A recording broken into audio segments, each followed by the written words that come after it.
Muito boa tarde a todos, sejam bem-vindos. Estamos entrando nesta tarde, hoje, quarta-feira, dia 25 de janeiro.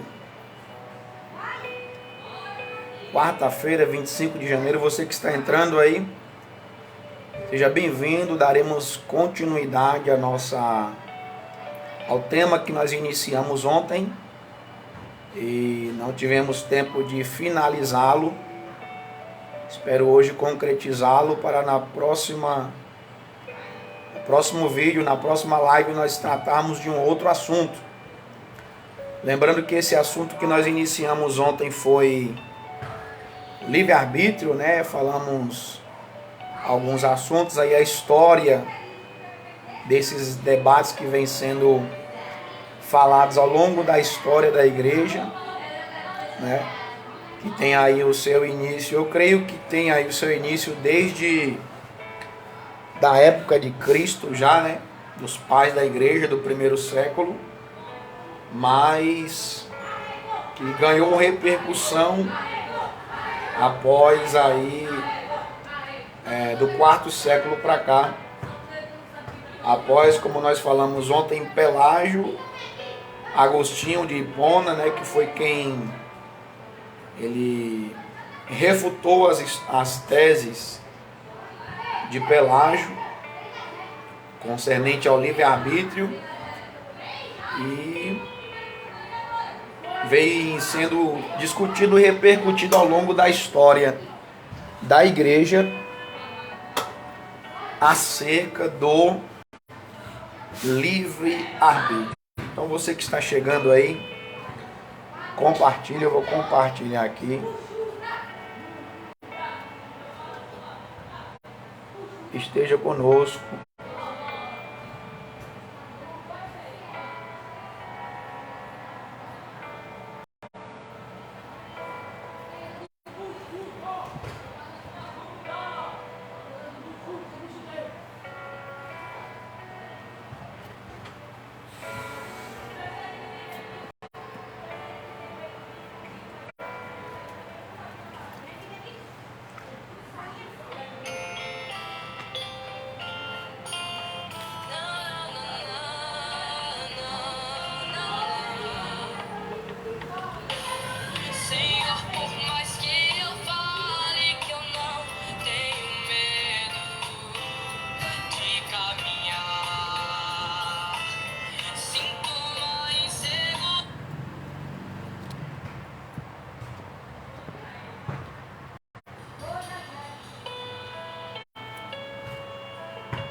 Glórias a Deus. Vamos dar continuidade aqui. Vou repassar aqui alguns temas que foi passado. Falamos sobre o livre-arbítrio, onde a ideia de Pelágio era de que o homem ele era intrinsecamente bom e que o homem só pecaria quando ele via o seu próximo o seu semelhante, cometendo o pecado, então ele assim também se tornaria um pecador, né? Que ele era um homem intrinsecamente bom, ao ponto que a Escritura ela nos prova ao contrário, né? Que Pelágio dizia que o homem ele pecava pelo convívio, né? com as outras pessoas, né? Mas a Bíblia ela nos mostra totalmente ao contrário, né? Tema que nós falamos ontem. O homem ele nasce totalmente morto nos seus pecados, né? Nós vemos em Romanos 6, 23, que o salário do pecado é a morte. Logo então, todos que pecaram estão mortos diante de Deus, mas o dom gratuito da vida eterna é Jesus Cristo. Então, em Cristo, nós somos vivificados. Efésios capítulo 2 nos diz que Cristo nos vivificou por intermédio da sua cruz, por intermédio da sua bondade. A Bíblia chega a nos falar, nós somos tratados na Bíblia, claro, aqueles que ainda não foram encontrados por Cristo, aqueles que não foram eleitos para a salvação. A Bíblia trata como cegos, como escravos do pecado, como filhos da ira, né, sempre inclinados para o mal. Então, a própria Escritura em si, ela já nos mostra, ela já nos prova o contrário do que Pelágio dizia, né, que o homem poderia, pelos seus próprios méritos, se esforçar para poder chegar a Deus, né? A gente falou de Agostinho de Hipona, no quarto século, 400 anos após a morte e ressurreição do nosso Senhor, que Agostinho de Hipona, ele refutou, ele combateu os ensinamentos, né, de Pelágio, né? E a ideia de Agostinho era que o homem realmente era pecador, dependente de Deus, que a ira de Deus estava sobre ele, se não fora a misericórdia de Deus para o resgatar. Falamos também sobre a Idade Média, né? Que na Idade Média a Igreja Católica, juntamente com o Império Romano, aí já entra o poder político, juntamente com também o poder religioso. A Roma, né? Ela assume aí o domínio tanto político naquela região do Oriente Médio.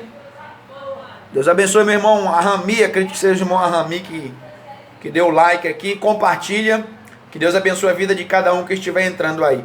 Então, na Idade Média, o Império Romano tomou o poder e também ele tomou a Igreja Católica, né? Ele transformou a religião da época.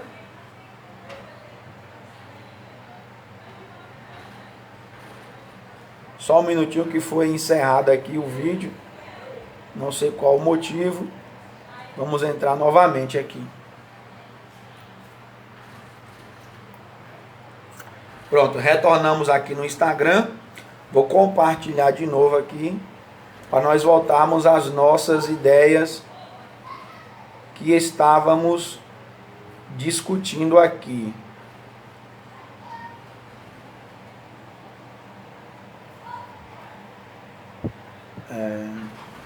Então, como eu estava dizendo,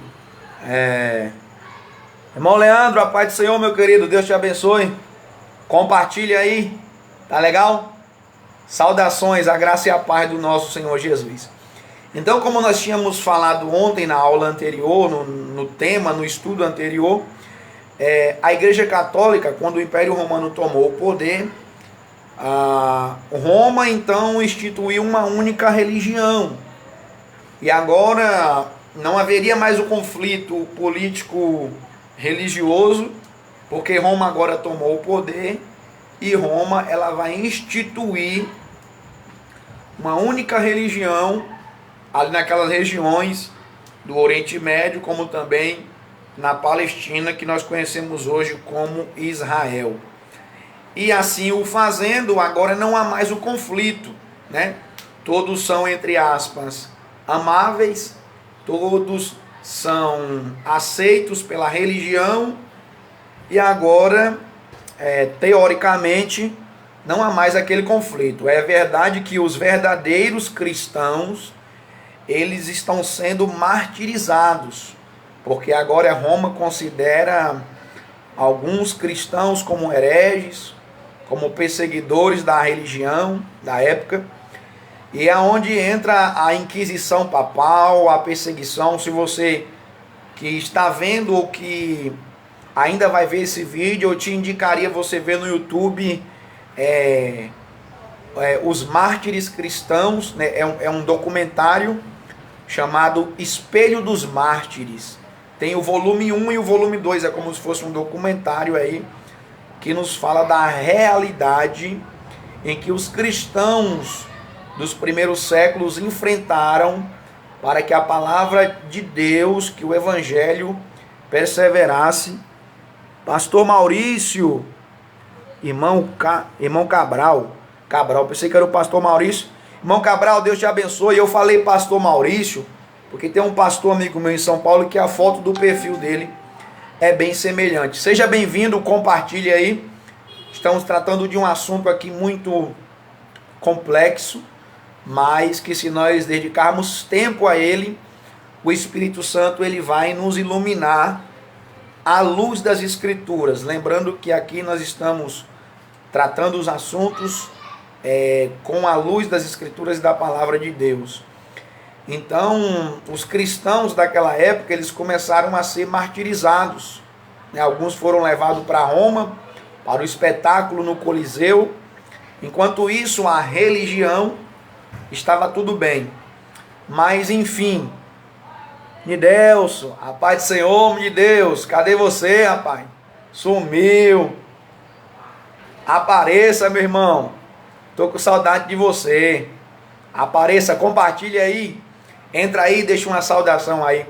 Então, como nós estávamos falando, na Idade Média, foi quando Roma toma o poder político daquela região, e agora Roma vai forçar os cidadãos da Palestina a ter esta religião romana, onde é instituída a Igreja Católica e o papado, né? E aí inicia-se a perseguição. Eu sou seu conservo. O senhor que estudou aos pés de Gamaliel como Paulo. Estamos aqui compartilhando algumas ideias à luz da palavra de Deus, né? A palavra de Deus diz que de graça recebeste, de graça dai. Então estamos aqui compartilhando com alguns irmãos alguns temas que são meio complexos. Estamos falando aqui sobre o livre-arbítrio. Estamos aqui trazendo uma introdução de uma aula que foi passada ontem. Concluindo, então, a igreja, ela continuou adotando a ideia de Pelágio, né? Do século IV, 400 anos aí após Cristo. Então a Igreja Católica continuou tendo essa ideia de que ela poderia, ou de que o cidadão, ele poderia dar uma mãozinha para Deus. Uma das coisas que ela instituiu foi, por exemplo, as indulgências, né? Ao tilintar da moeda.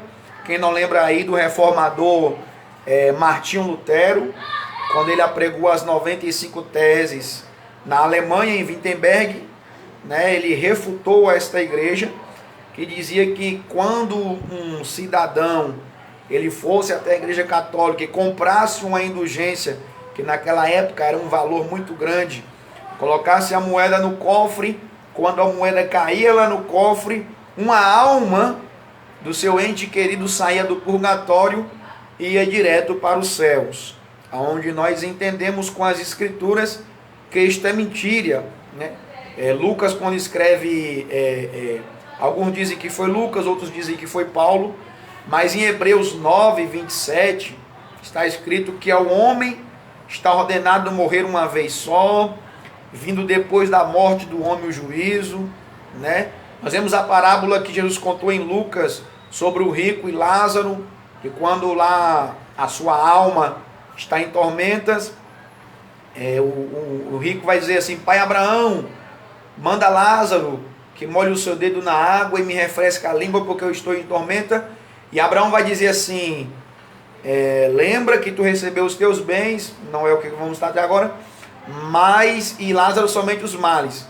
E aí Abraão vai continuar o diálogo e vai dizer assim, ó, lembra-te que tiveste os teus bens, ele vai dizer, além do mais, está posto um grande abismo entre nós e vós, de sorte que os que querem passar daqui para lá não podem, nem tampouco os que querem passar de lá para cá. Eu acho que está em Lucas 16, se não falha a memória, em Lucas 16, se não falha a memória, está a parábola do rico e de Lázaro. Então, quer dizer, o ser humano ele tem a oportunidade, isso é, a oportunidade dada por Deus. Souza, a paz do Senhor, meu reverendo Zé Marques, a paz do Senhor, meu pastor. Então o ser humano ele tem a oportunidade, claro, se ela vem de Deus, de em vida se arrepender e encontrar Cristo. Mas não é o que vamos tratar agora, estamos repassando algumas histórias, algumas matérias, o que foi falado ontem. Então, concluindo aqui a Igreja Católica, que assumiu esse pensamento de Pelágio, de que o homem ele poderia dar uma força para Deus para poder ser salvo, né? E é o ponto que a Escritura mostra. Irmã Rejane, Deus abençoe, compartilha, segue a nossa página, estamos no Instagram, Ministério Santos Oficial, você que não segue ainda, siga e compartilhe. Você que está no Facebook, Jefferson Santos, que Deus abençoe a tua vida. Então, como dizíamos, ela assumiu esse papel dizendo que o ser humano poderia dar uma força para Deus para poder encontrar a salvação, aonde a Escritura ela prova totalmente o contrário, né? Nós lemos ontem que em Romanos capítulo 6, versículo de número 23, diz que todos caíram da graça, não há um sequer, um justo sequer, né?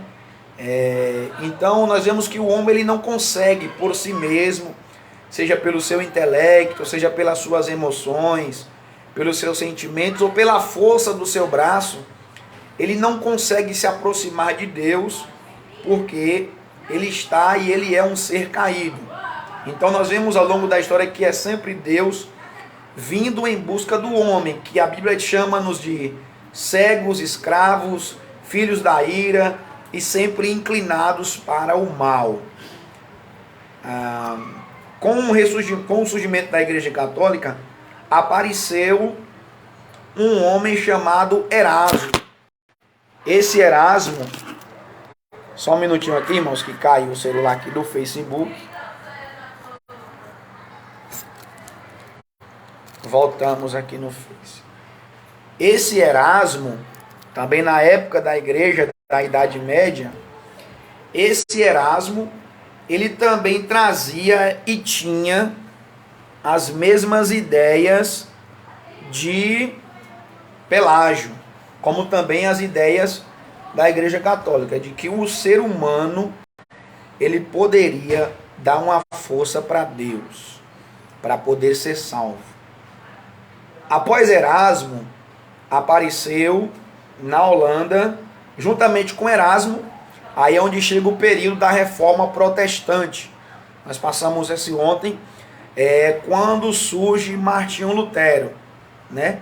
Então Martinho Lutero, usando as Escrituras e não pelo seu próprio pensamento, ele vai na Suíça, na Alemanha, na França, a Europa em si, naquela época da Idade Média, já estava evangelizada, podemos assim dizer, e aqueles que haviam sido alcançados por esse evangelho, eles entendiam que somente a graça de Deus é que poderia alcançar o homem. Eles entendiam que pelas Escrituras o homem estava totalmente depravado, a humanidade. Aí é onde entra os 5 pontos ou os 5 pensamentos do calvinismo, que é a depravação total, a eleição incondicional, a graça irresistível, e tem também o 5º, que é a perseverança dos santos, e tem o sacrifício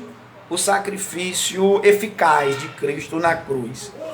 Então esses 5 pontos na Europa estava bem claro na mente das pessoas. Eles, os cristãos da época, entendiam que se não fosse Deus, entendiam que o ser humano estava totalmente distante de Deus, totalmente depravados, que a inclinação do homem era sempre para o mal, sempre para ser soberbo para si mesmo, sempre para se inclinar para as coisas perecíveis, para as coisas do mal, para as coisas da carne. E nós vemos essas referências em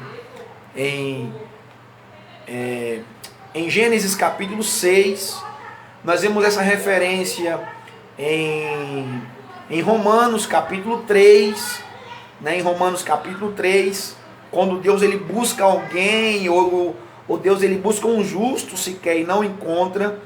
Nós vemos essa referência em muitos outros textos bíblicos, como por exemplo, nós podemos citar aqui Coríntios também. Então você vai encontrar muitos textos bíblicos aonde prova-nos que o ser humano, após a queda de Adão, após a derrubada de Adão do Éden, o ser humano não tem condição nenhuma de escolher se aproximar de Deus, porque ele não tem capacidade espiritual de se aproximar de Deus. Logo então, toda a raça humana está depravada. E se não for Deus para vir em auxílio do homem, se não for Deus para socorrer o homem da ira, do pecado, do dia da ira do Senhor, o homem ele não consegue ser salvo por intermédio de Cristo Jesus na cruz, né? Então a depravação total. O segundo ponto, vamos dar uma olhadinha aqui. O segundo ponto fala da eleição incondicional, ou seja, Deus ele escolheu, né? A Bíblia ela nos fala que Deus escolheu, que Deus elegeu, que Deus predestinou, que Deus separou e que Deus ele justificou aqueles que ele quis para o seu propósito e para chamar como a sua igreja.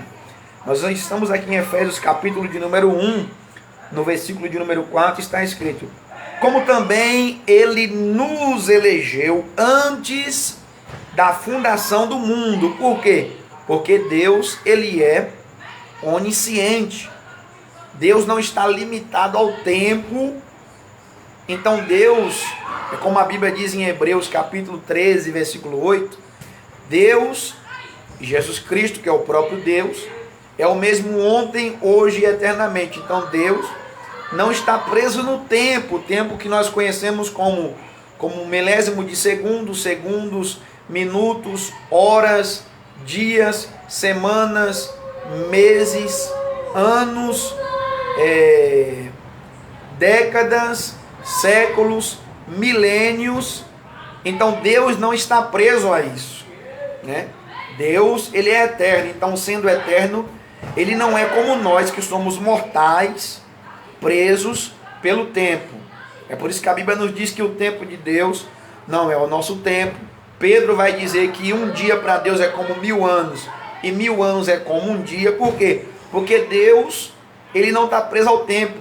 Para Deus tanto faz agora 1 milhão de anos atrás como 10 milhões de anos na frente. Ele está lá no 1 milhão de anos atrás, mas também ele já está lá nos 10 milhões de anos na frente.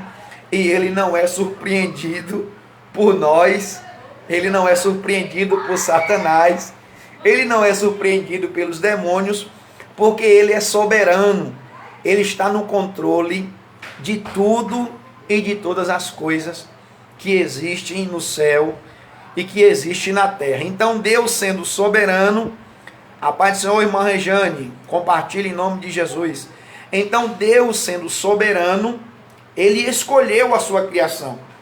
Eu costumo dizer, você que me acompanha, você que vai ver esse vídeo, reverendo J. Marques, eu costumo dizer que a salvação de Deus ela é da seguinte forma. Aí eu quero citar Efésios capítulo 2, versículo 8, quando Deus ele diz assim: porque pela graça sois salvos por meio da fé. E isso não vem de nós, de vós. Ou seja, a salvação nunca foi e nunca será um mérito, uma obra humana, uma obra de algum sacerdote, independente de qual religião que ele seja. A salvação, ela é de Deus, ela vem de Deus. Então Efésios 2:8 diz: porque pela graça sois salvos por meio da fé, e isso não vem de vós, é um dom de Deus. Como eu disse ontem, é um dom de Deus, não vem das obras, para que ninguém se glorie. Então a salvação de Deus não vem pelo meu jejum, não vem pela minha oração, não vem pelo tempo que eu oro ou pelo tempo que eu deixo de orar, porque eu não vou surpreender a Deus se eu orar muito ou se eu orar pouco. Deus já me conhece, Deus já sabe. Agora, quando eu sou alcançado, então veja a diferença. Eu não estou dizendo que você não deva orar, que você não deva jejuar, que você não deva se consagrar. A Bíblia nos ensina a orar. A Bíblia nos ensina a nos consagrar. A Bíblia nos ensina a jejuar.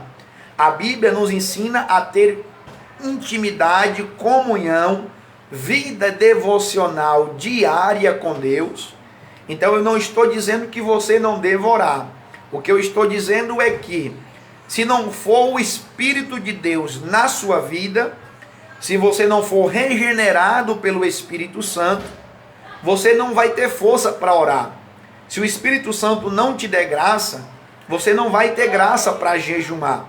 Se o Espírito Santo não te der sede, você não vai ter sede para meditar na palavra de Deus. E só quem tem isso é alguém que foi agraciado por Deus para poder, com temor, estar vivendo uma vida de acordo com as Escrituras. É verdade que tem pessoas que estudam a Bíblia, mas sem a direção do Espírito, para confrontar, para debater. Cientistas, estudiosos, quantos de nós nunca ouviu de cientistas que começaram a estudar e examinar as Escrituras para dirigir os seus caminhos, ou pessoas curiosas na Bíblia que foram convertidas? Por quê? Porque a palavra ela é viva, a palavra ela transforma. Então, quando o sábio pensa que na sua sabedoria vai apanhar um erro da parte de Deus, ele apanha o sábio na sua própria sabedoria, porque ele é o Criador e nós somos criatura. Então, a eleição incondicional é o segundo tema, é o segundo ponto em que nós estamos falando aqui, de que o homem ele não consegue escolher Deus. Por exemplo, Jesus veio na cruz, Jesus morreu, e agora Jesus, sendo Deus e sendo Criador, imagina que Jesus,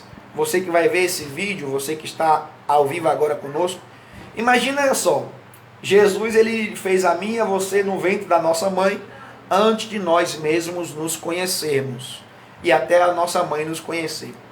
Imagina agora você que Jesus veio na cruz do Calvário, morreu, e agora Jesus está implorando: não, me aceite porque eu morri por você. Porque se você não me aceitar, ou se a humanidade toda ninguém aceitasse a Jesus, então Jesus teria morrido em vão. Veja só, que pensamento errôneo, que pensamento errado. Era assim que pensavam Pelágio, Erasmo, a Igreja Católica, e é assim que alguns pensam hoje.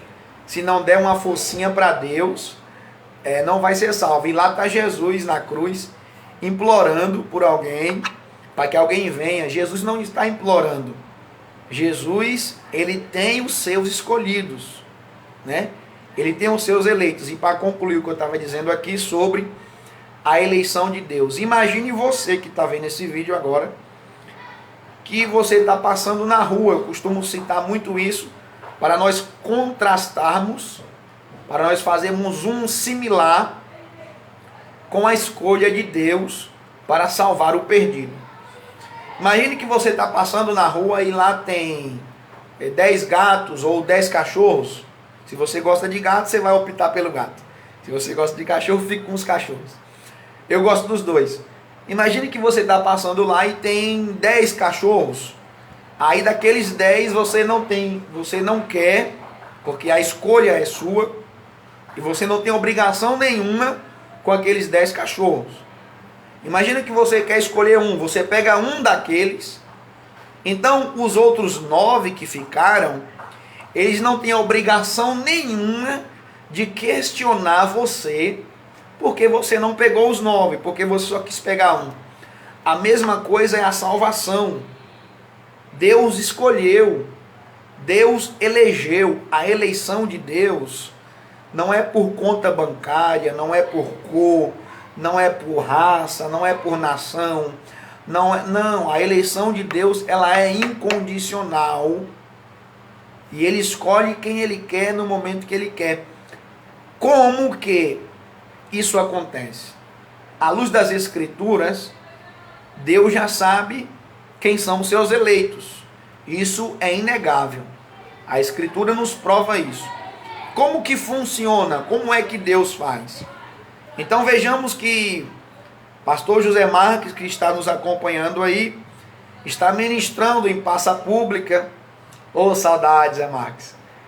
Está ministrando em praça pública ou mesmo na congregação. E lá tem 50 pessoas que não são cristãos, que não tiveram encontro com Cristo ainda.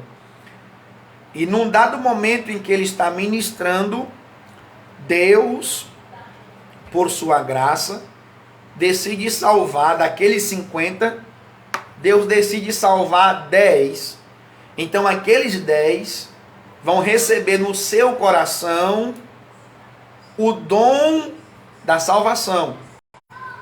Aqueles 10 vão receber no seu coração o dom da salvação por meio da fé na palavra de Deus, que vai fazer eles entenderem que Cristo Jesus morreu na cruz para os resgatar, para os salvar.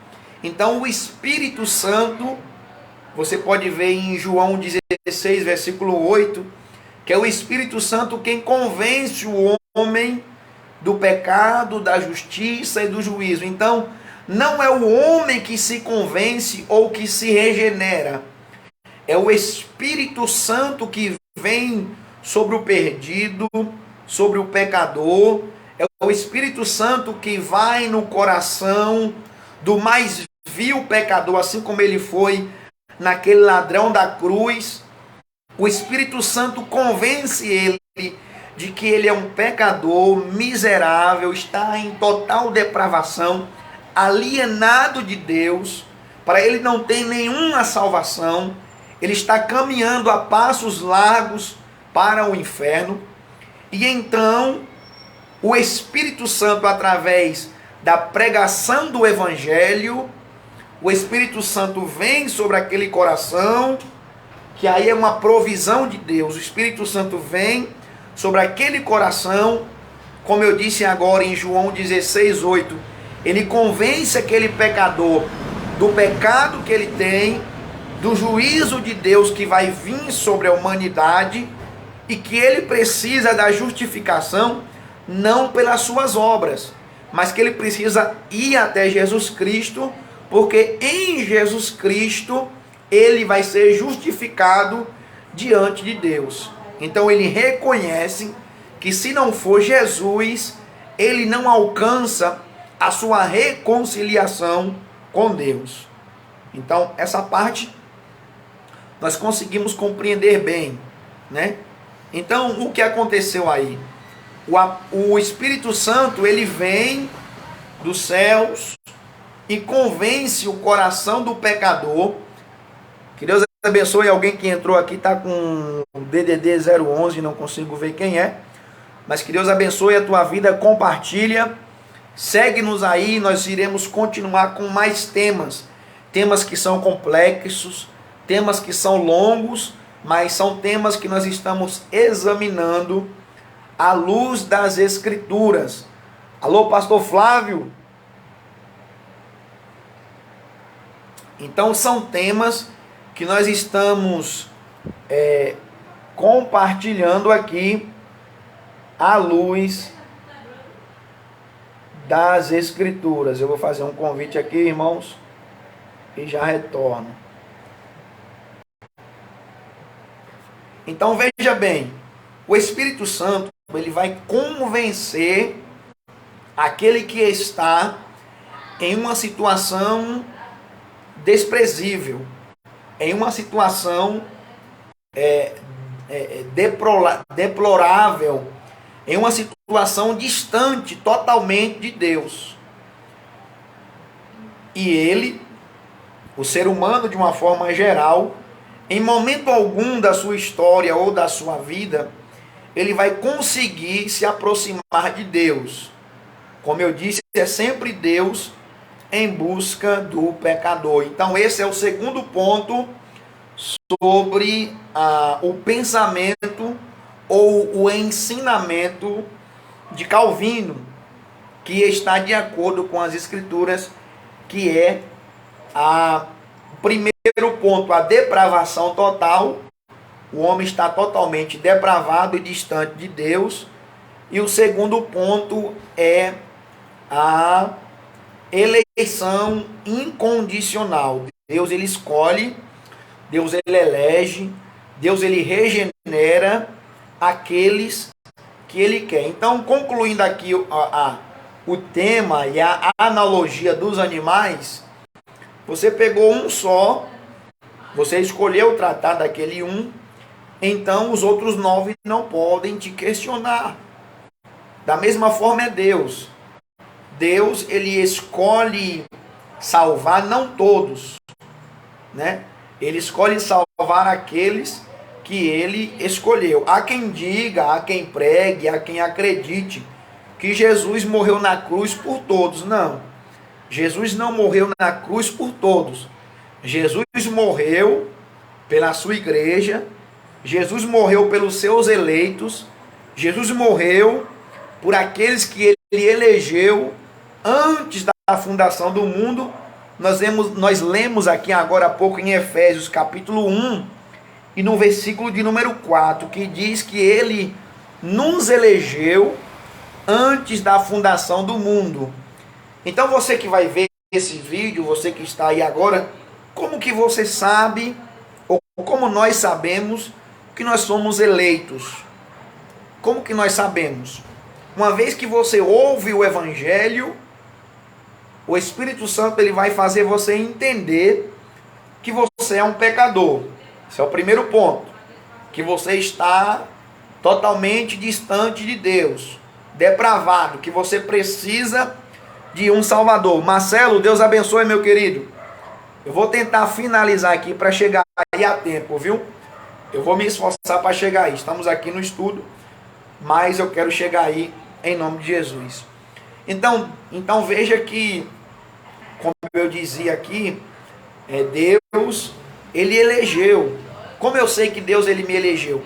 Porque quando você ouve a mensagem da cruz, quando você ouve o Evangelho de Jesus, o Espírito Santo ele vai fazer você entender que você está totalmente distante de Deus, que você está depravado, que com as suas forças você não consegue chegar a Deus, que você é um perdido. Irmão Silvano, Deus te abençoe, compartilhe aí, que você é um perdido e que somente em Jesus é que você vai conseguir ser salvo. Esse é o primeiro ponto.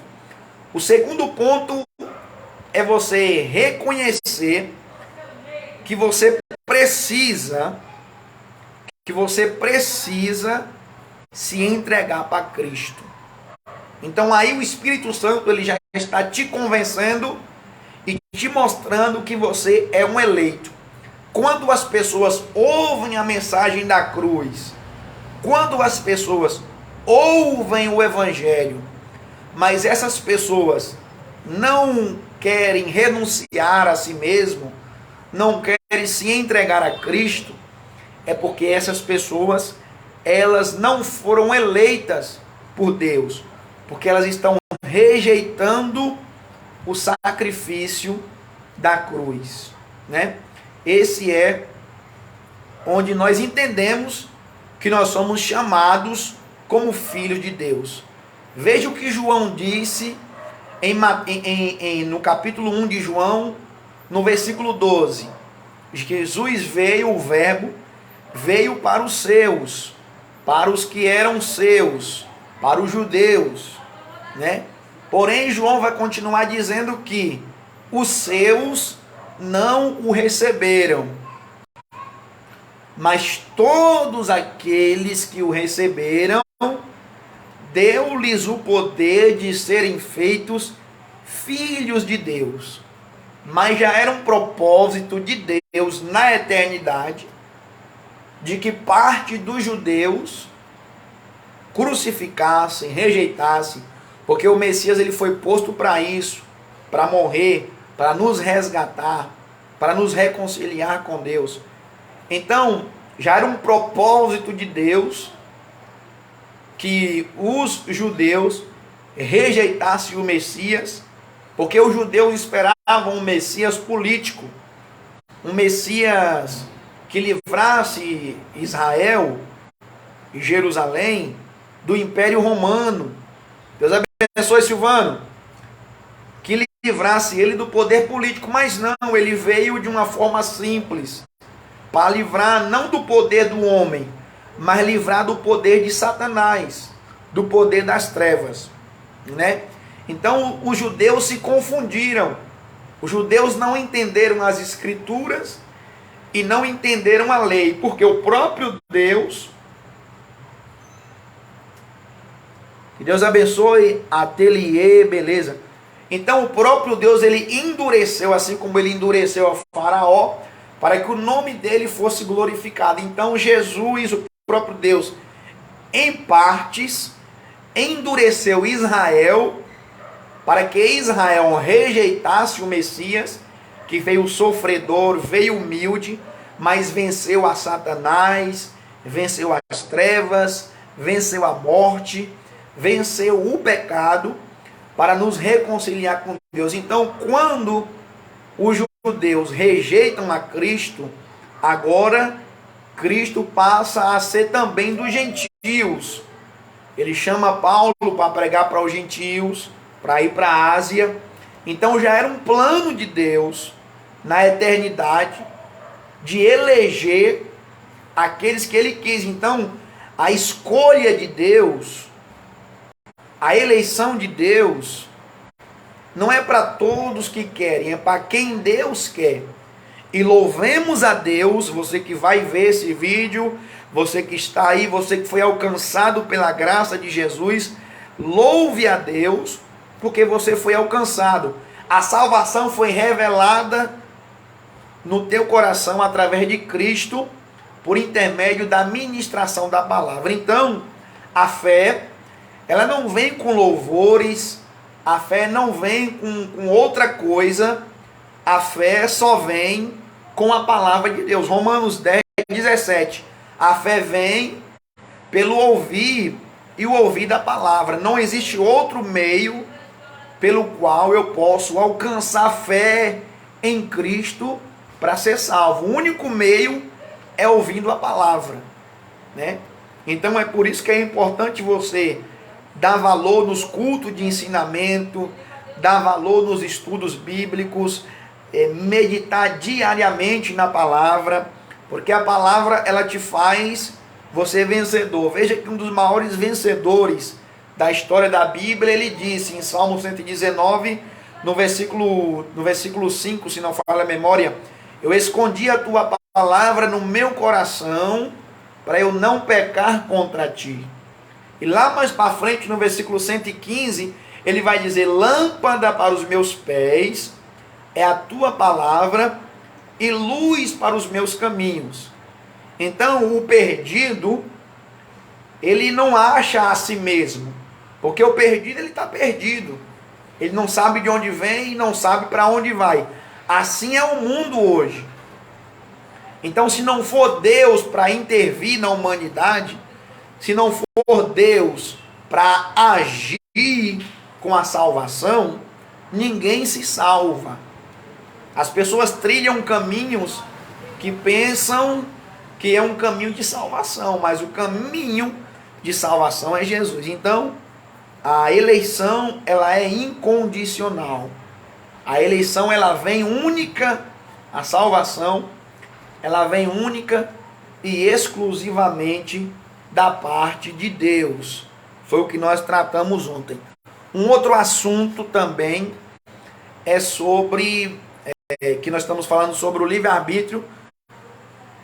E quem na Bíblia, se existia alguém na Bíblia que tinha livre-arbítrio, essa única pessoa, o único ser que Deus criou, o ser humano, que Deus criou, que tinha livre-arbítrio, lembrando que nós estamos falando de livre-arbítrio aqui, é apenas para a salvação, né? Livre-arbítrio para você semear, como foi tratado ontem na live anterior, tá no Instagram, você pode acompanhar. A única escolha, o único livre-arbítrio que o ser humano tem é na esfera humana, é na esfera horizontal, é nesta vida de você plantar, de você planejar, de você semear, de você conquistar. É o único livre-arbítrio que o homem tem. Com relação à salvação, o homem não tem livre-arbítrio. O homem não tem a capacidade de ajudar a Deus para ser salvo. Então isso ficou bem claro, ficou bem nítido, para que nós possamos passar para o próximo assunto aqui, para nós concluirmos esse tema de hoje, porque no próximo tema nós queremos tratar um outro assunto. Então a única pessoa que teve livre-arbítrio na Bíblia, se nós podemos considerar assim, a única pessoa foi Adão. Por quê? Porque Adão não tinha pecado. Então Adão poderia escolher. Adão, ele estava em um grau espiritual de 100%. Então Adão, assim sendo, não tendo pecado, ele não havia caído ainda da graça, como diz em Romanos 3:23, Adão não tinha caído ainda da graça. Então, antes de Adão pecar, nós podemos considerar que Adão sim tinha o livre-arbítrio. Após a queda, Adão não tem mais o livre-arbítrio, tanto é que Deus vai colocar imposições sobre ele. E veja que, tanto é que ele não tem livre-arbítrio depois da queda, porque quando ele peca, quando ele cai, ele vai se esconder. E Deus vai procurar Adão. Então, veja que já é Deus indo atrás do homem perdido. Porque Adão se perdeu. Franklin, que Deus abençoe, meu querido. Deus te abençoe, viu? Forte abraço. Então, veja que Adão, ele perde o livre-arbítrio, e aqui nós estamos falando de livre-arbítrio para a salvação. Então, Adão, ele perde o livre-arbítrio quando ele peca. Porque quando ele peca, ele vai se esconder de Deus. Então, pela viração do dia, por volta das 6 horas da tarde, das 5:30 para 6 horas da tarde, Deus, como sempre, vinha para poder Adão ter o livre-arbítrio de dialogar com Deus. Quando Adão ele peca, quando Adão desobedece, Adão perde o acesso, Adão perde o livre-arbítrio, Adão perde aquela capacidade de se encontrar com Deus. E Deus, já sabendo disso, Deus vem atrás de Adão e chama: Adão, onde tu estás? Aonde é que você está? Mesmo Adão pecando, mesmo Adão desobedecendo, o amor de Deus é maior. E mesmo o pecador, nós podemos criar uma analogia aqui para Cristo que veio. Mesmo o homem desobedecendo, mesmo o homem em pecado. Alô, pastor Marcos, pega isso aqui. Mesmo o homem em pecado, Deus ele veio até o Éden. E agora a humanidade em pecado, Jesus, ele veio até a terra. Por quê? Porque o homem não tem capacidade espiritual de ajudar Deus para ser salvo. Alexander, que Deus abençoe, meu querido. Então o homem não tem capacidade de ajudar Deus depois da queda. Então é sempre Deus que está vindo. Deus veio no Éden, agora Jesus veio ao mundo. Amém, meu pastor? Que Deus abençoe a graça e a paz do Senhor Jesus. Manda paz para o pastor Jairo. Que Deus abençoe, saudades. Então veja que é sempre Deus, porque o homem não tem o livre-arbítrio para a salvação. Livre-arbítrio para a salvação, o homem não tem. Porque a Bíblia diz que o homem é cego, é escravo do pecado, é filho da ira, é inclinado para o mal. Então, é Deus quem vem para salvar o perdido, para libertar o escravo, para resgatar aquele que está oprimido. Então, esse tema ficou bem claro com relação ao livre-arbítrio do homem, né? Vamos partir aqui, vamos finalizar aqui dizendo que na época de Lutero, quando Lutero refutou, quando Lutero colocou as 95 teses na porta da igreja de Wittenberg, na Alemanha, um dos pontos que ele dizia era sobre a indulgência, outra coisa era a depravação, a eleição incondicional, o sacrifício na cruz de Jesus, né? Do outro lado, na Holanda, na Idade Média, na Holanda, apareceu um outro homem chamado Jacobus Armínio, né? Armínio, ele vai absorver a ideia de Pelágio. Armínio, ele vai absorver a ideia da Igreja Católica da Idade Média, de que o homem pode ajudar a Deus. Armínio vai absorver a ideia também de Erasmo, que pode ajudar Deus na salvação. E nós acabamos de falar que o homem não consegue. Então Armínio, ele vai dizer que essas ideias, ele vai dizer que a primeira coisa que ele vai dizer, o homem pecou, o homem está em pecado, mas não está tão em pecado ao ponto de não poder dar uma mãozinha para Deus para ser salvo. Nós acabamos de ver que não. Então essa era uma das coisas que Armínio dizia. A segunda coisa que ele dizia, porque não poderia negar, era sobre a predestinação. Só que ele dizia que a predestinação, ela tinha uma condição, ou seja, Deus impõe uma condição para poder predestinar os seus eleitos. E nós vemos que com Deus não é assim, né? O terceiro ponto que eles diziam era que o sacrifício havia sido um sacrifício geral, ou seja, o sacrifício de Cristo na cruz foi por toda a humanidade.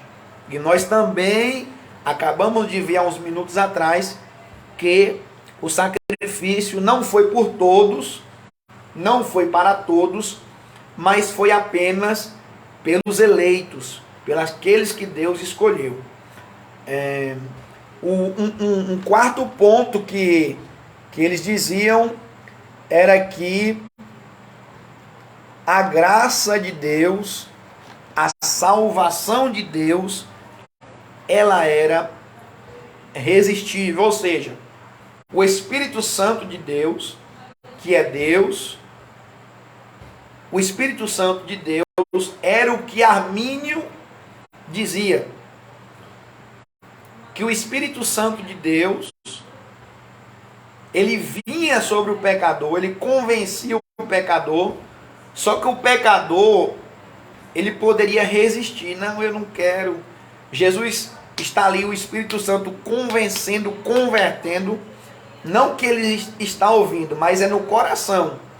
O Espírito Santo está mostrando para ele, convertendo, convencendo, que ele é alguém que Deus predestinou, só que o homem está dizendo, não, eu não quero.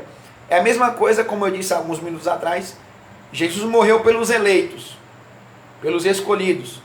E agora eles diziam, Armínio dizia que esses escolhidos, eles poderiam dizer assim, não, o ser humano poderia escolher, não, eu não quero Jesus, não, eu não quero Deus, não, eu não quero. E a Bíblia prova o contrário. A Bíblia, ela nos mostra o contrário. Nós podemos ver quando o primeiro exemplo de alguém que ele é alcançado, que ele é buscado pelo poder e a graça de Deus, é Moisés. Veja que Moisés, quando ele vê a sarça, ele não resiste.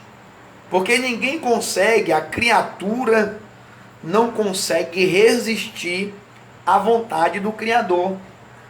Veja que Paulo, a caminho de Damasco, Paulo era um fariseu, zeloso da lei. Mas quando a graça alcançou ele, ele não pôde resistir à graça de Deus. Veja que Pedro, os discípulos, eu, você, nós, quando o Espírito Santo, quando o oleiro vem sobre o barro ele não resiste.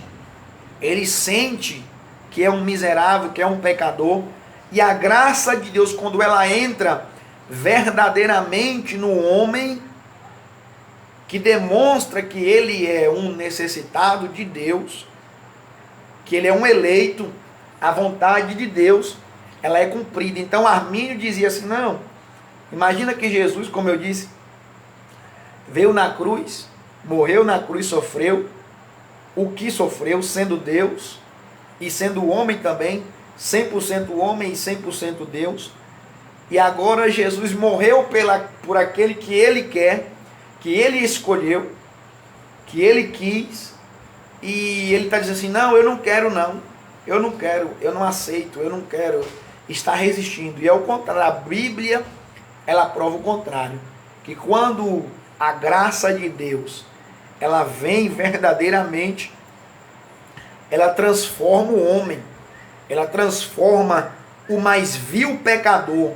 Paulo chega a dizer que o Evangelho, né, esta é uma palavra fiel e digna de toda aceitação, que Cristo Jesus veio ao mundo para salvar os pecadores, e Paulo vai concluir dizendo, do qual eu sou o principal. Então veja que à luz da Escritura, à luz da palavra de Deus, a graça de Deus, ela é irresistível. A graça de Deus. Deus abençoe, Júnior. Um forte abraço aí. Que Deus te abençoe a tua vida e a tua família, viu? Fica aí conosco, escutando a palavra aí. Josimar Ferreira, Deus abençoe a sua vida. Segue nossa página aí e compartilha. Então nós vemos que, à luz das Escrituras, ninguém em que Deus quis alcançar com o seu poder, com a sua graça, com a sua palavra, disse assim, não, eu não quero, eu não aceito. Porque a graça irresistível que Jesus escolheu, quando ele chama os seus eleitos, ele pode estar no viaduto, ele pode estar num prostíbulo, ele pode estar onde ele estiver. Quando a graça de Deus alcança, ele salva, ela transforma, e ele coloca o mais vil pecador em um local que as pessoas olham e dizem assim, mas esse não era Paulo que perseguia os cristãos? Esse não era Paulo zeloso? Por quê? Porque a graça, ela é irresistível. Ninguém encontra-se com Jesus, verdadeiramente com Jesus, e permanece da mesma maneira. Irmão Lázaro, Deus abençoe, meu querido, um forte abraço. Estou esperando aquele culto ao ar livre, marca aí, rapaz, no Valentina aí, para nós fazer a obra aí. Então veja bem, em nenhum momento da história das Escrituras e da humanidade, quando a graça de Deus, ela vem sobre o homem consegue resistir. Em momento nenhum, em momento algum, ele não consegue resistir Porque a graça de Deus, ela é irresistível. Quando Deus ele quer, o oleiro quer, o barro não pode dizer que não quer. Então essa era uma das ideias de Armínio, de que a graça ela era resistível, de que o homem poderia escolher, né? Ao ponto que não é o homem que escolhe se quer ser salvo, se quer ajudar Deus a ser salvo, não. É Deus quem escolhe os seus eleitos, os seus predestinados antes da fundação do mundo, aqueles que ele chamou pelo seu decreto para ser um sacerdócio real sobre a terra, a qual é a igreja eleita, a qual é o sal da terra, a qual é a luz do mundo. Então nunca o ser humano tem um livre-arbítrio quando se trata de salvação. O ser humano ele tem um livre-arbítrio apenas para esta vida. Prosseguindo aqui, Armínio ele vai fazer muitos discípulos na Holanda. Enquanto a Europa entendia e estava bem claro na mente dos cristãos na Europa, na Idade Média, estava bem claro que a depravação total havia chegado ao ser humano e que todo ser humano era um depravado. Entendia-se que a eleição era incondicional, entendia-se que o sacrifício de Cristo era eficaz e suficiente para salvar todo o pecador que fosse alcançado pela graça de Deus. O quarto ponto, isso na Europa, na Alemanha, na França, na Holanda, em alguns locais, na Suíça. E o quarto ponto era que a graça era irresistível, ou seja, quando o Evangelho, quando Cristo, quando o Espírito Santo convencia o pecador, ele não poderia resistir, como não pode, ele não consegue, na verdade, mesmo que ele queira, ele não consegue resistir quando o Espírito Santo verdadeiramente toma o seu coração para convencê-lo. Então a graça, ela é irresistível. E o outro ponto, vamos falar já já para nós concluirmos por hoje. Então Armínio, Jacobus Armínio, ele vai surgir na Holanda, e na Holanda ele vai levantar essas teses. No momento que Armínio se levanta, aparece também alguém, esse outro alguém que apareceu chama-se João Calvino, né? O João Calvino ele tem uma frase que eu gosto muito, que diz assim: todo bem que você vê em mim é Cristo, e todo mal que você vê em mim sou eu mesmo, né? Para entender, para deixar bem claro de que o homem é depravado, de que o homem precisa de Cristo, que a salvação ela depende totalmente de Deus, e que se não for o Espírito Santo agindo na humanidade, o homem não é salvo, não consegue reconciliar-se com Deus. Então ele diz assim: todo o bem que você vê em mim é Cristo, e todo o mal que você vê em mim, esse sou eu mesmo, né? Assim dizia João Calvino. João Calvino ele não chegou a conhecer Martinho Lutero, embora eles tenham vivido aí quase que no mesmo tempo juntos, mas não chegaram a conhecer. Então, enquanto a Europa estava sendo instruída de acordo com as Escrituras, nessa mesma Europa, na Holanda, surgiu esse Jacobus Armínio, dizendo que o homem ajudaria Deus, de que o homem está distante de Deus, mas poderia ajudar Deus em algumas coisas para ser salvo. Quando Armínio morreu na Holanda, na Idade Média, ele deixou alguns discípulos que também pensavam como ele pensava, o pensamento de Pelágio. Irmã Ana, Deus abençoe. o pensamento de Pelágio. Então, os discípulos de Armínio diziam a mesma coisa, as mesmas coisas que Pelágio, que a Igreja Católica, que Erasmo, que Armínio dizia, os discípulos de Armínio diziam, e eles fizeram mais. Esses discípulos se reuniram entre si, foram até o concílio da igreja na Holanda, e preste bem atenção nisso aqui. Eles foram até a igreja da Holanda, e quando eles chegaram lá, eles disseram, olha, essa ideia dos 5 pontos do calvinismo, essa ideia da depravação, da eleição incondicional, essa ideia da graça irresistível, essa ideia do sacrifício eficaz e essa ideia da perseverança dos santos, essa ideia está errada. Assim dizia os discípulos de Armínio. Então o concílio se reuniu por anos e anos, não foi um negócio, uma reunião de 10 minutos, não, viu? Foi anos e anos e anos, examinando as escrituras, olhando o texto, o contexto, olhando a história. E o concílio da Holanda, como de toda a Europa, decidiu que o pensamento de Pelágio, da Igreja Católica, de Erasmo, de Armínio e dos discípulos de Armínio, eles decidiram através da palavra. Eu quero deixar bem claro que a escolha deles foram de acordo com o ensinamento da palavra. Então eles decidiram que estavam totalmente errados.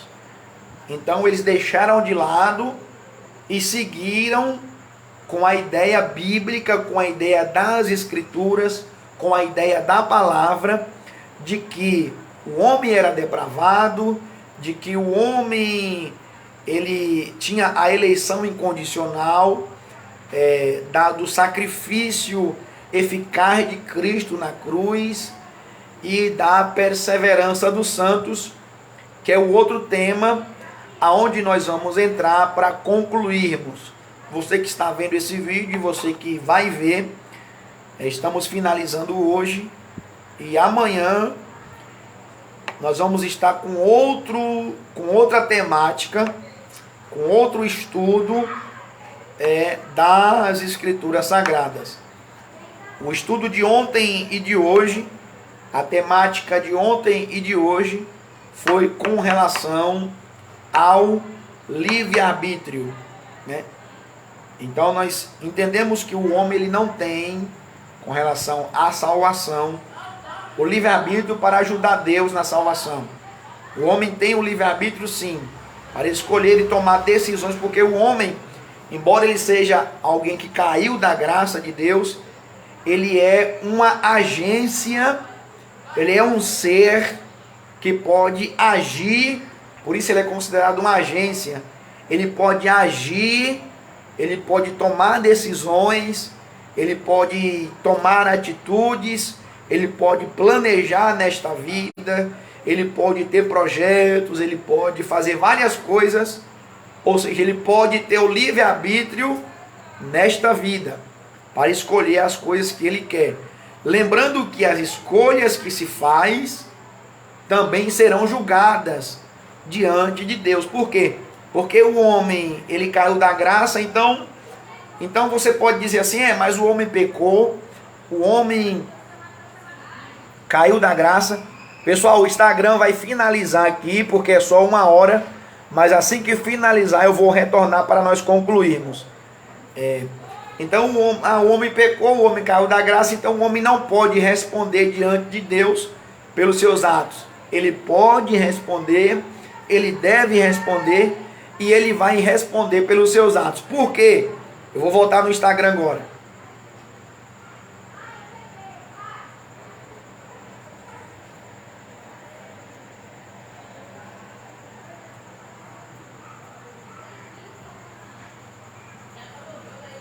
Estou voltando aqui.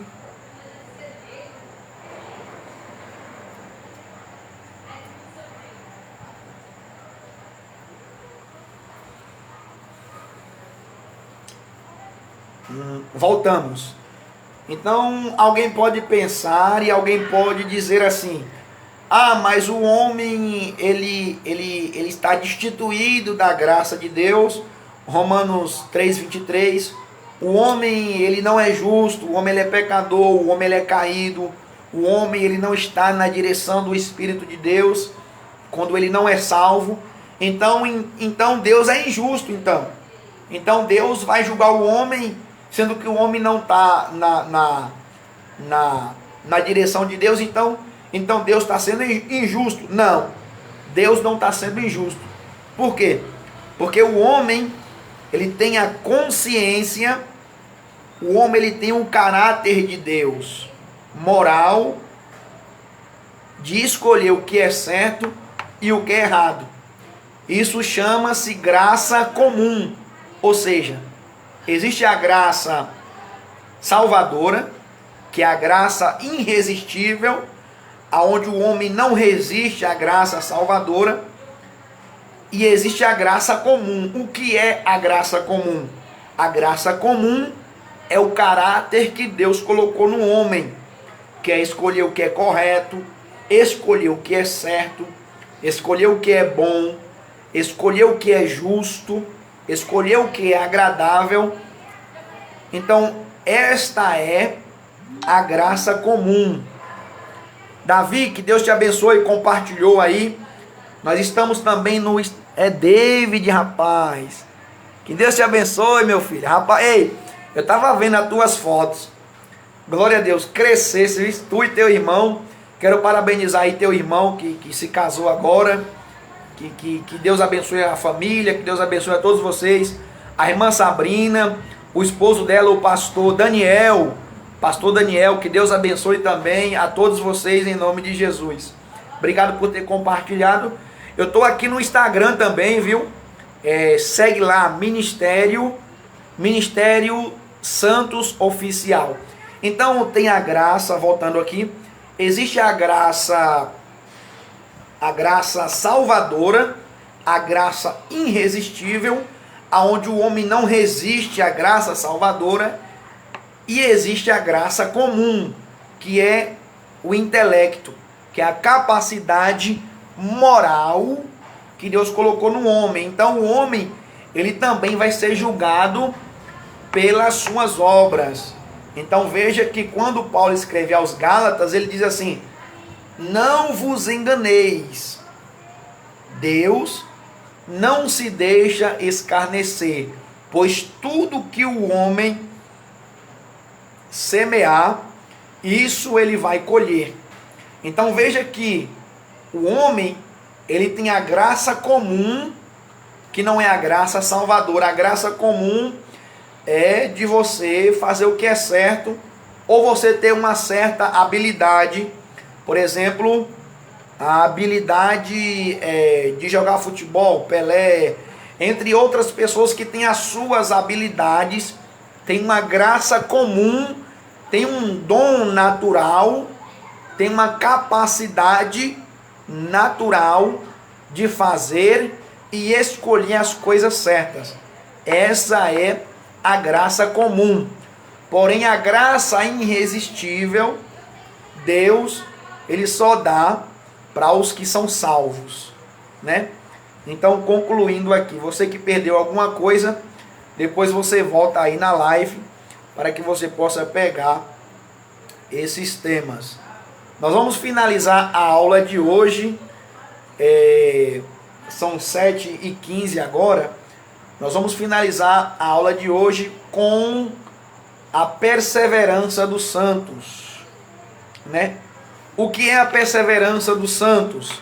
Vamos abrir aqui em Mateus, Mateus capítulo 24.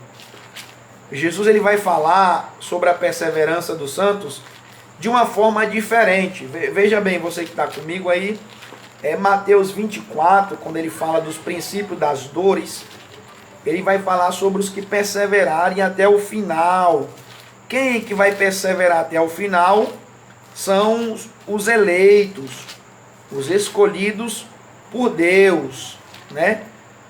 Vamos aqui, Mateus 24, versículo de número 12, porque nós temos que ler o texto juntamente com o contexto, para nós entendermos, né? Jesus está falando sobre o princípio das dores, é o sermão profético, ele conclui o sermão profético, e ele vai entrar agora no princípio das dores, onde ele vai falar sobre a guerra, sobre as pestes, sobre a fome, sobre as tribulações, filho contra pai, pai contra filho, irmão contra irmão, né? E aí ele vai dizer, já quase na conclusão, é que ele vai dizer assim: por se multiplicar a iniquidade, o amor de muitos se esfriaria, ou se esfriará, né? O amor de muitos se esfriará, porque ele está falando sobre o futuro, se esfriará, né? A conjugação do verbo aqui, ela não está no presente, ele está falando no presente, mas ela está para o futuro, né? E ele vai concluir dizendo: esse evangelho do reino, no versículo 13, mas aquele que perseverar até o fim será salvo. Então aqui ele está tratando sobre, e é o tema que nós vamos fechar a aula de hoje, o tema de hoje, o estudo de hoje. Ele está falando aqui sobre a perseverança dos santos. E como que nós vamos entender isso? Como que nós vamos nos debruçar sobre esse tema? Veja bem, quando Jesus ele salva o pecador, quando Jesus ele encontra o perdido, quando Jesus ele liberta o escravo, quando Jesus ele nos traz do filho da ira para os filhos da luz, está lá em Colossenses capítulo 1, ele nos transporta, ele nos leva do reino das trevas, né? Das trevas do pecado, da ira, da condenação do inferno. Ele escolhe a nós e nos transporta das trevas para a luz. Então, quando você é alcançado por esta graça, que não vem de nós, vem de Deus,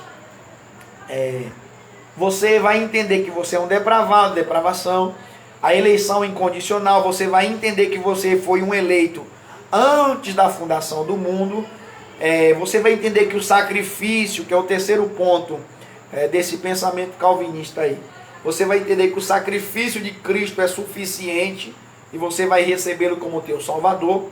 Você vai para o quarto ponto aí, que é o que nós falamos da graça irresistível. A graça ela vai alcançar o seu coração e você não vai conseguir resistir ao seu Criador, porque o Criador ele é maior do que a criatura. E o quinto ponto é onde nós chegamos agora, que é a perseverança dos santos, né? Por que muitos cristãos, principalmente no Oriente Médio, eles são crucificados, eles são martirizados? Porque eles entendem, eles perseveram, eles não estão só. O Espírito Santo faz eles perseverar, resistir. Eles vão entender que mesmo se o seu corpo físico ele se desfizer, o seu espírito, a sua alma está restabelecida com Deus, né? Alguém pode perguntar: mas uma vez a pessoa salva, ela pode perder a sua salvação? Não. Uma vez que a Escritura nos prova que aqueles que são escolhidos, aqueles que são eleitos de Deus, aqueles que são chamados por Deus, eles, uma vez que encontram Cristo verdadeiramente, eles têm um encontro com Cristo verdadeiramente, eles não perdem a sua salvação, porque a salvação não está na capacidade dele. A salvação está na capacidade de Deus, que o elegeu, que o chamou, que o lavou, que o resgatou, e o Espírito Santo vai fazê-lo perseverar até o fim. A perseverança dos santos, o que é a perseverança dos santos? Agora é onde entra o que muitos arminianos pensam, ou alguém que pensa do jeito que eu vou falar, ele tem um pensamento arminiano, porque o pensamento arminiano, ele é da seguinte maneira: a pessoa pensa, eu preciso jejuar para mim ser salvo, eu preciso me consagrar para mim ser salvo, eu preciso pagar o preço para ser salvo, eu preciso buscar mais a Deus, porque se eu não buscar a Deus, eu não vou ser salvo. Então esse é o pensamento de alguém que ainda não entendeu a salvação. Ele está pensando que a salvação, ela é por conta do jejum dele. Ele está pensando que a salvação, ela é por obra humana, por obra meritória. Então o pensamento de alguém que não entendeu o sacrifício de Cristo, ele pensa assim, não, hoje eu vou orar porque eu preciso me consagrar para mim ser salvo. Hoje eu vou jejuar porque eu preciso me consagrar para mim ser salvo. Hoje eu vou estudar a palavra porque eu preciso aprender para mim ser salvo. Hoje eu vou redobrar a minha vigilância porque eu preciso estar ligado, porque se eu pecar, num determinado momento que eu estou vivendo uma vida de santificação, se eu pecar, eu posso perder a minha salvação. Então ele está pensando, alguém que pensa dessa forma, está pensando que a salvação não é pelo que Jesus fez por ele na cruz. Ele está pensando que a salvação é pela vida que ele tem de sacrifício, de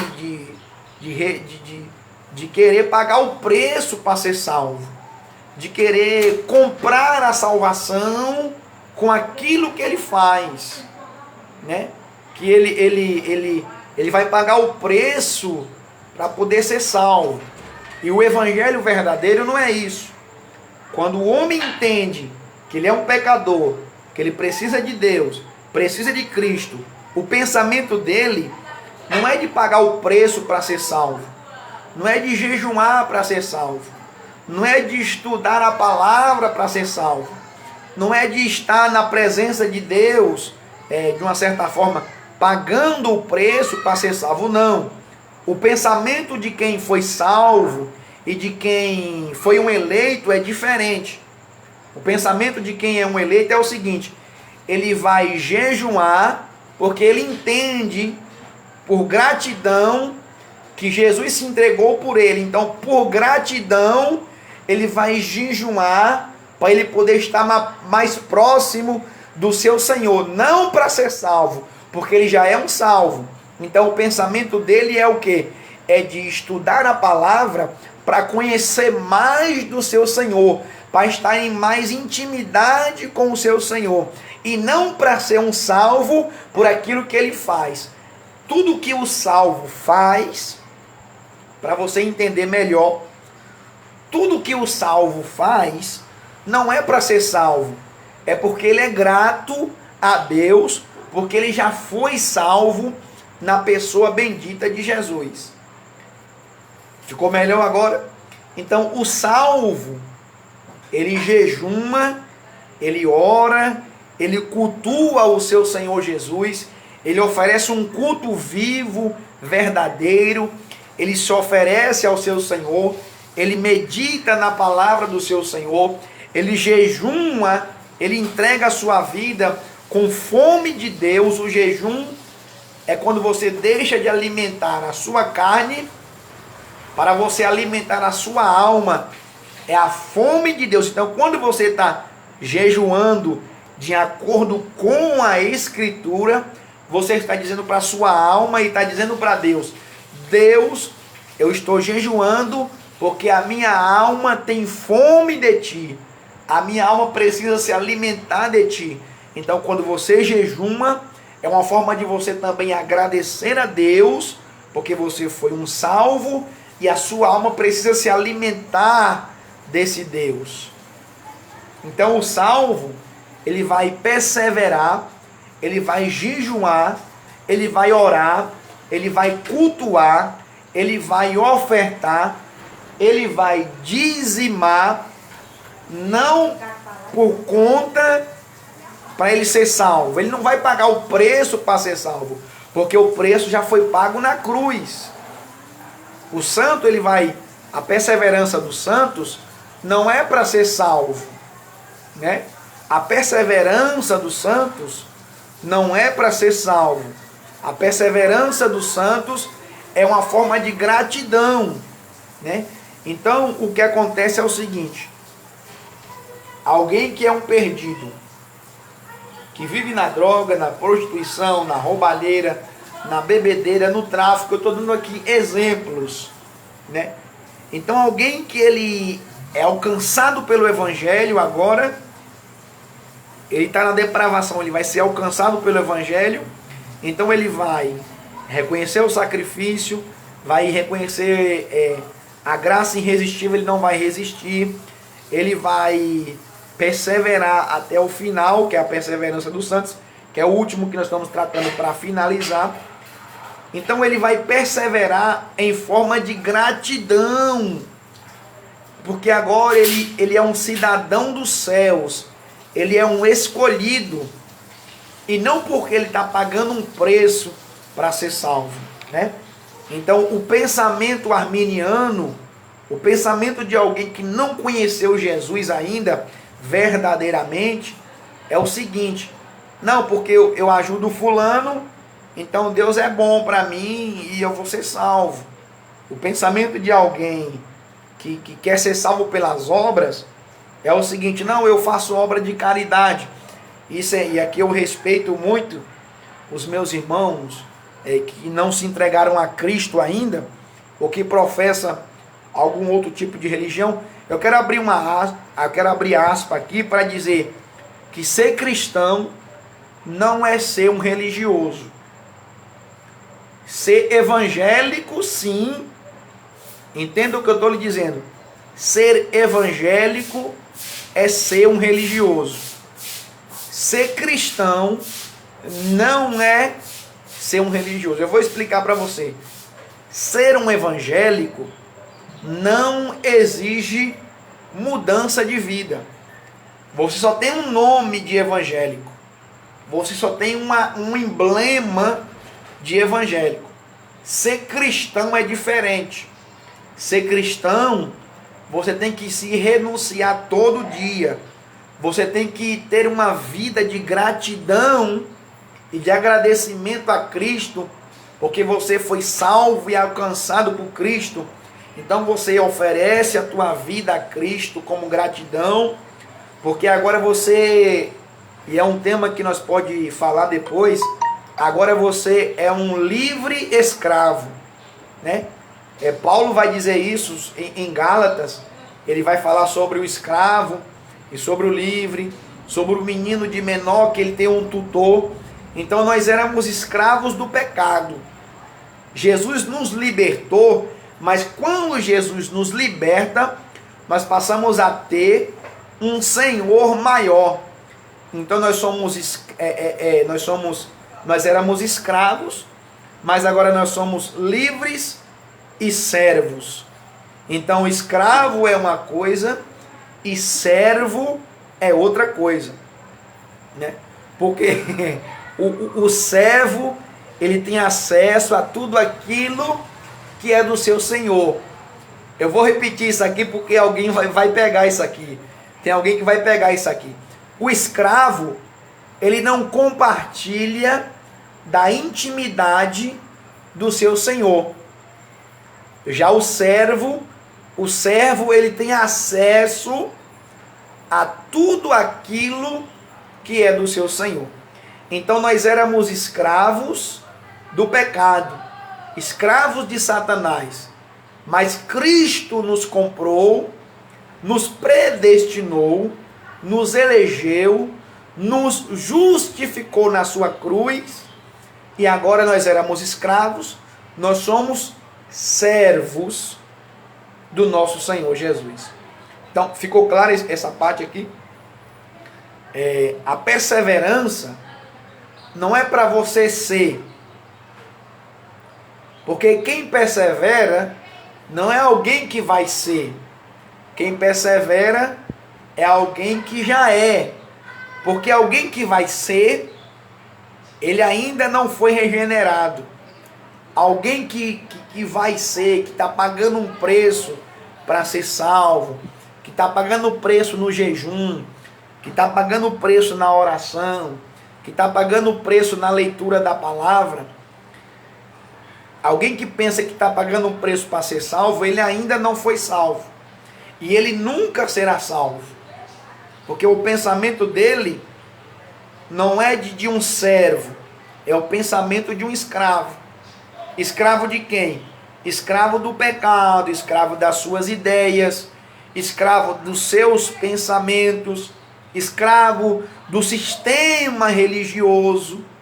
Então, o sistema religioso, principalmente aqui no Brasil, ele prende a pessoa de uma forma que a pessoa pensa, não, eu tenho que pagar um preço para ser salvo, eu tenho que pagar um preço no jejum, eu tenho que pagar um preço na oração, eu tenho que pagar um preço na leitura da palavra. Não, o preço já foi pago, a quebra da maldição já foi paga, e você não é mais escravo, você agora é um servo.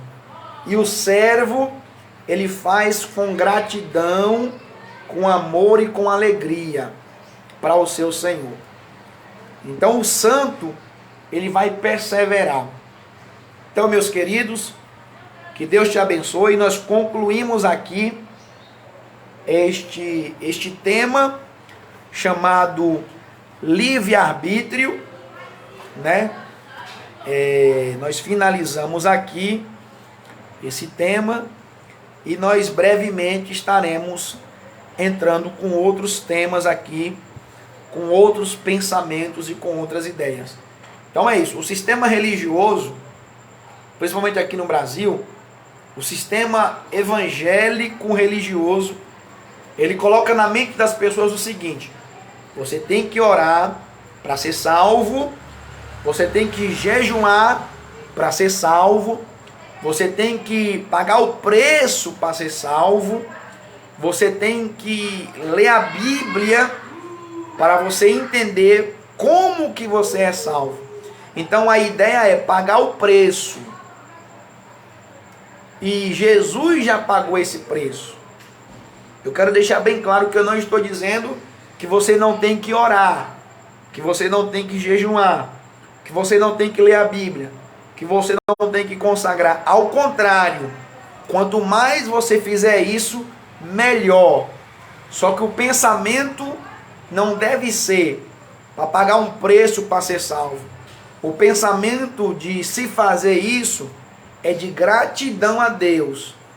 Eu vou meditar na palavra do meu Senhor, porque eu quero conhecê-lo além do que eu já conheço, e eu quero ter uma intimidade maior por aquele que me resgatou, por aquele que me predestinou, por aquele que me amou. Eu vou jejuar porque eu tenho a sede de ter mais intimidade com o meu Senhor. Eu vou jejuar porque eu preciso me alimentar mais de Deus. Eu vou orar porque eu preciso ter mais diálogo com Deus. Eu preciso ter mais aproximação com Deus. Porque eu quero ser mais grato a Deus.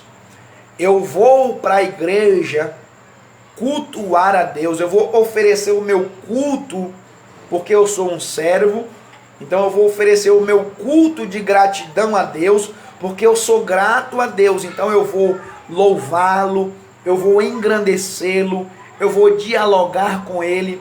Os meus louvores, atenção você cristão que canta louvores antropocêntricos, louvores que é para massagear o ego do ser humano. Deus não recebe esse louvor.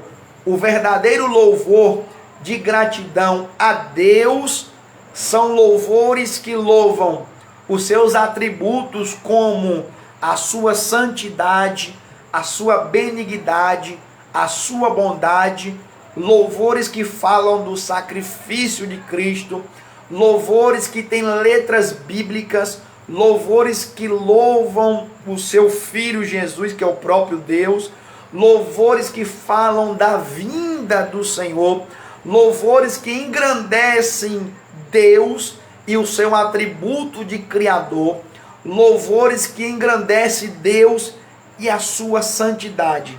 Esses são louvores que agradam e que Deus recebe. Então, muito atenção nas letras que você tem cantado, que diz que é para Deus.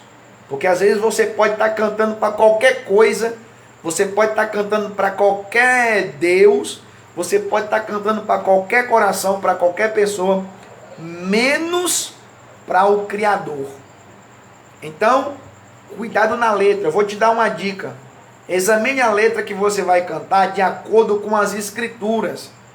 Se se enquadrar nas Escrituras, não é pensamento meu.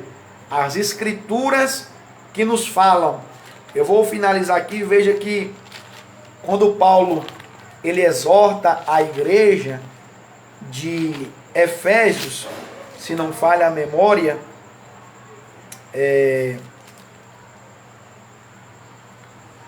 Efésios capítulo 5, no versículo de número 19.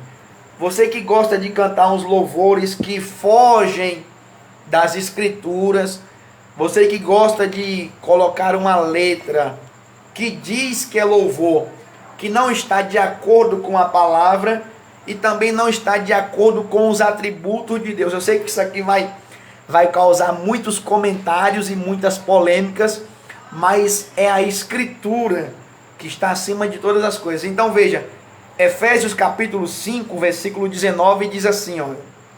Eu vou ler o versículo de número 14, para nós entendermos o contexto. Quando Paulo escreve para a igreja de Éfeso, era uma igreja que dormia espiritualmente. Então Paulo vai dizer assim, olha: pelo que diz, desperta tu que dormes e levanta-te dentre os mortos, e Cristo te esclarecerá. Portanto, vede prudentemente como andais, não como nécios, mas como sábios, remindo o tempo, porquanto os dias são maus, pelo que não sejais insensatos, mas entendei. Ou seja, existe muitas pessoas que se dizem cristãos, têm um zelo muito grande pelas coisas de Deus, mas não têm entendimento. E só sinceridade não adianta. Eu vou repetir. Só sinceridade não adianta. É primordial a pessoa andar em sinceridade com Deus, mas é preciso ter entendimento. E Paulo está dizendo aqui: andai com entendimento, qual seja a vontade do Senhor. E não vos embriagueis com o vinho em que há contenda, mas enchei-vos do Espírito. Como? Ele vai dizer: falando entre vós com salmos, hinos e cânticos espirituais. Cânticos espirituais são os cânticos que agradam a Deus. Cânticos que agradam o coração do homem, cânticos que massageiam o ego humano, cânticos antropocêntricos que massageia, que anima o homem. Deus não recebe, não chega aos seus ouvidos, né? Mensagens também, mensagens antropocêntricas. A mensagem tem que ser cristocêntrica.